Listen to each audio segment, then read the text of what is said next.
Hey guys, my name is xQc. I'm the current tank for Team Denial, and I play a lot of competitive games, so you might know me from soloQ as well. I've been asked to do Winston and Reinhardt guides from a lot of people, and when I record myself speaking about X or Y subject during like a guide, it turns out to be just straight garbage. So today I just thought I would do a VOD review of one of my games. This is a game from soloQ and my Plays TV. It's a game that I win, but it's not like my best game. So this game takes place on Watchpoint Gibraltar, and it's like a 3.9K rated game, I believe. I believe Violent, Sherlock, and Carnage are both like super close to 4K, and they've hovered around like 4.1, 4.2 the entire game, the entire season. So we're just gonna go right into it, but before that, please take note that this is a soloQ point of view.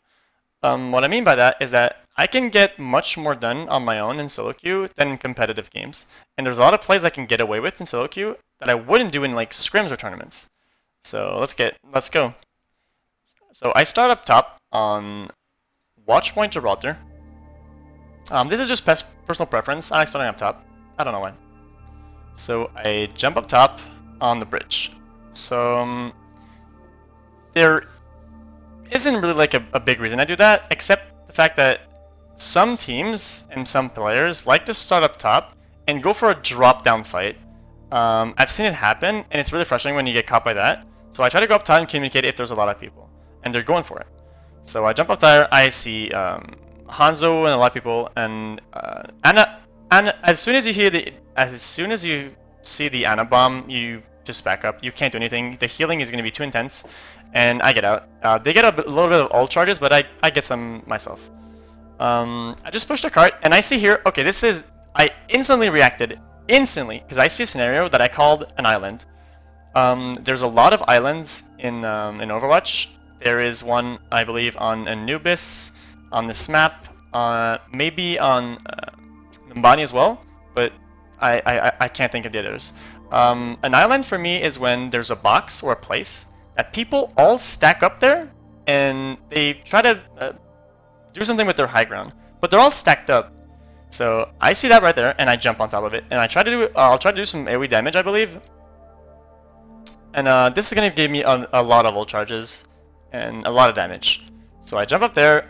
There's 5 people or 4, I don't know. Okay. Here's one thing to notice. The game has been started for 18 seconds, and I have 44% on my ult. That means that I did a lot of damage, and now that I did that, look at how they're playing. They're playing back, and they're running. They're running because they're scared that they're gonna die, and the reason that they're put in this situation is that they overstayed on a place that they shouldn't have been in the first place. And that is just soloQ mentality and soloQ plays. If you want to play this map on defense, you go up top to get ult charges and maybe picks, but you don't stay there for more like, I don't know, like 10 seconds. You just get out. But these guys stayed, and we're gonna punish them for it. Low HP Mei dies. That's a really good pick. In competitive, it's really important to have obviously your kill feed.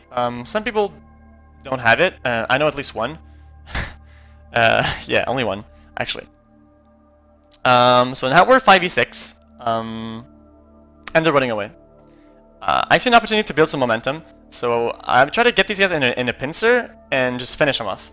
Reinhardt is really low. My team dropped back down, I think. That's kind of bad, but Reinhardt is very low, and I'm about to kill him. Okay, I stopped chasing here. I think that's pretty obvious why. They all backed up, and they're pretty stacked up, right?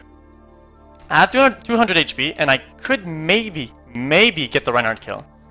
But the risk of that is that I die and we lose everything we've worked for so far. I'm already 87 on ult, so next ult I'll be able to, next fight I might be able to ult to save myself or do a lot of damage. Yeah, so let's go. Alright, I should have went up top, but I went in the back. That is just a little mistake. Whatever. Because top is faster. I jumped too fast there, but I think what I've saw, okay, you can't see upper left, but people are talking in voice comms. Maybe they thought the run-out was lit, and I jumped on him, or anything. So I jump up there. It's kind of greedy. It's kind of fast, but it's still decent play. Here's a point that I want to bring up. I chase these kills because they're down 2, and if I'm full HP, I'm getting healed too. So this is like perfect. This is like a really important point, and it's super valid for yeah, solo queue. Once again, people like to default back to going to the server room. You've probably heard that before in games. Go back to server room. Go back to server room, and it's a good play if you're all alive, and it's a good place to default to in general. But here's the thing. My entire team is on point. They're playing the card, so the card is moving. So whether or not, either they die or survive in the server room, the card is moving the entire way. So if I delay them and I put them for a long time, there's gonna come a time where they have to go to cart and contest it. Otherwise, we're gonna get the point for free. So I'm going on these guys. I think she's gonna go for the help back, so I jump up there. She doesn't go for it. She still dies. Someone dies on my team. I chase the Zarya. That's a free kill. Should get that easily. Okay, now that's like a full team wipe. I think we killed like 5, 6. That's a full team wipe. So I just go to cart. I try to push it in as fast as we can. So at this point, the card is in. We got the card. What I could do, I could stay on cart and wait for these doors to open and wait for these doors to open. I could chill on cart. I could get some music. I could text or something. No way. This is so cute, and I'm about to punish some people. This is what I call hunting. For some reason, going for spawners. There's still a couple of them that have not respawned, and they're gonna respawn across the map, like on their further end spawn. And on this map, it's really easy to snowball and use your momentum. So I called to my team that we're gonna go for some spawners, and I'm asking for help. So I'm going for this Hanzo here. He's out of position. You're done. Lucio, done as well. You're dead. Alright. There's also... Oh, unfortunately, I reminded it.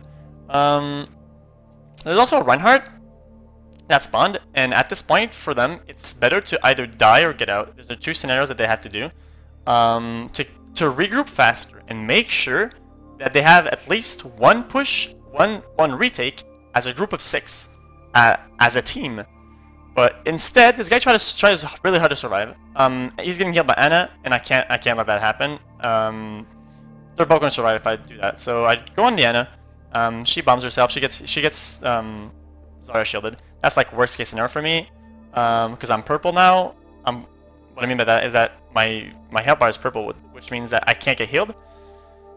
So I'm gonna have to ult. I get Zarya bubbled, so the purple is away. So now that I know.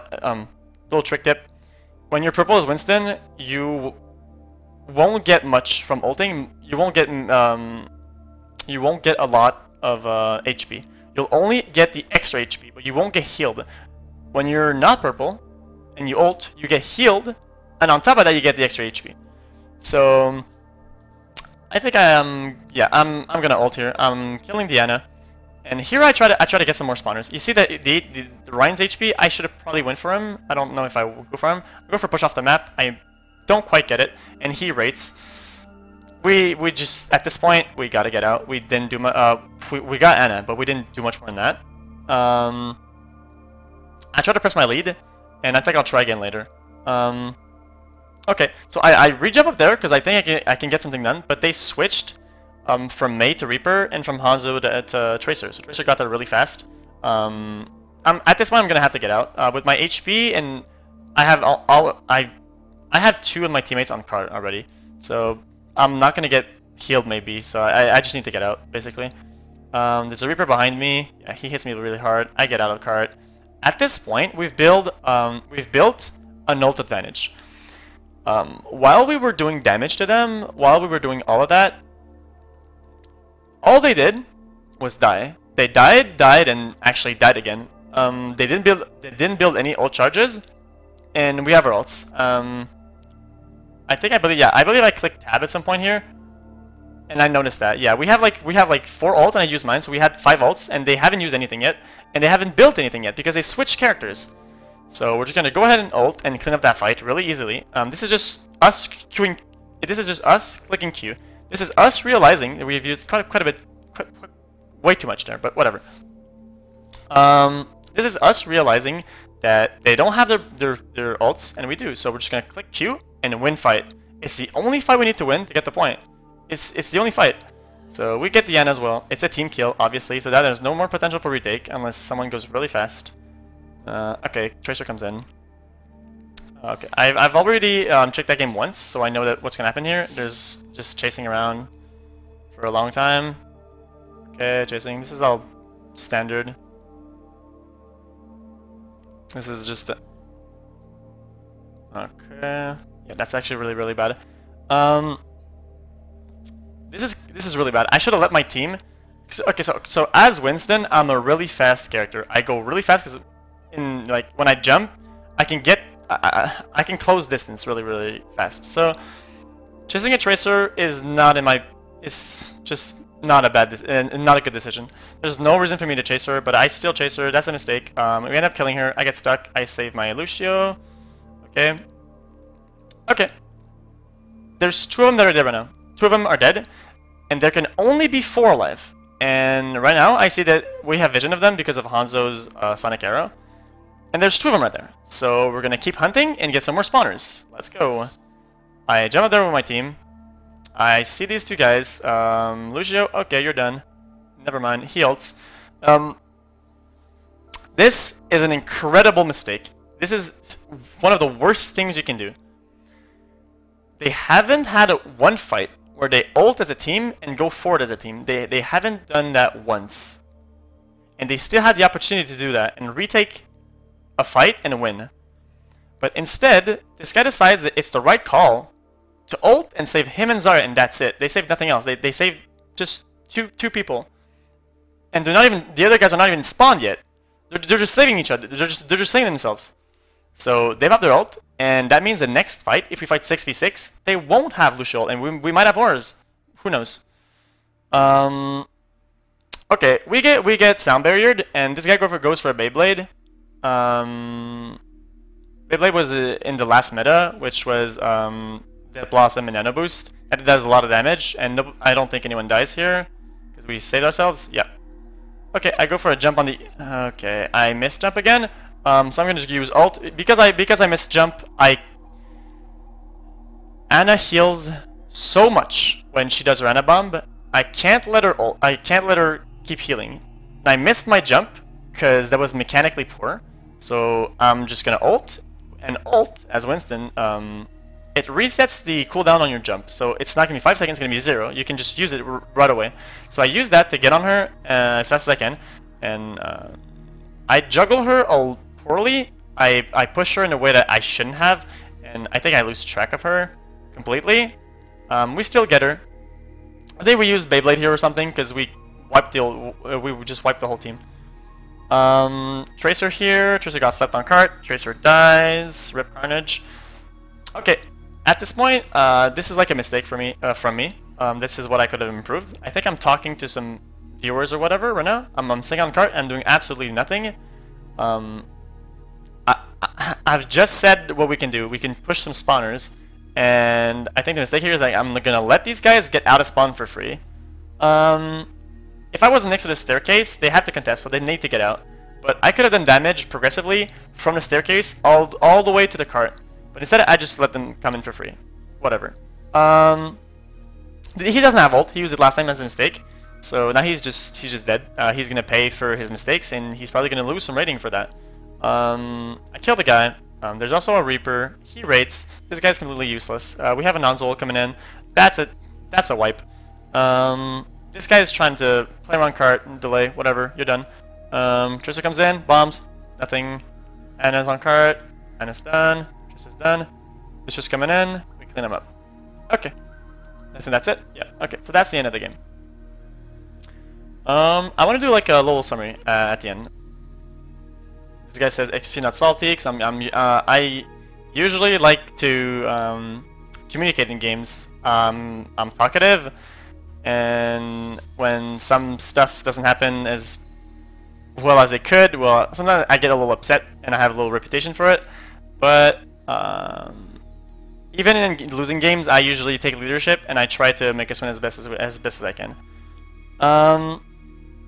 What can we take away from this game? There's a lot of stuff. One would be realizing that we're snowballing, realizing that we have momentum, and noticing the mistakes that they're doing. If you look at your own VODs and you look at your own play and the way you're playing, sometimes you're gonna have really, really good games. Good games that you will lose, good games that you will win. And in any case, it's hard for you to improve like as a player because you might not see mistakes that are obvious. You know, like you might not see stuff where you know, okay, I jumped in and I died. I shouldn't have done that. Okay, that's an obvious mistake. But for me, not going for a play that you can get away with and not going for an hyper aggression that you can get away with is a mistake on its own. It's a mistake of itself. Like, if you can get away with kills for free and you can keep momentum with that, not going for that play is like it's a mistake. So yeah. Also, I have a fucking memory blank. Not a memory blank. I forgot what I wanted to say. That's exactly why I don't do guides. I can't. I lose track of what I wanted to say, and it's really, really bad. Yeah. So I think there's a lot of plays that you can maybe learn that I didn't talk about, like mechanical plays, pats, and jumps that you don't know. I'll probably end up doing a guide for those, but just for today, for this video, I think we're pretty much done here. Thank you very much for watching, by the way. I really appreciate it. There's a lot of people that requested this guide, and even if I think it was pretty bad, I still hope you guys can learn something from this and you enjoyed it. So thank you very much for watching, and I guess I'll see you guys next time. Peace out.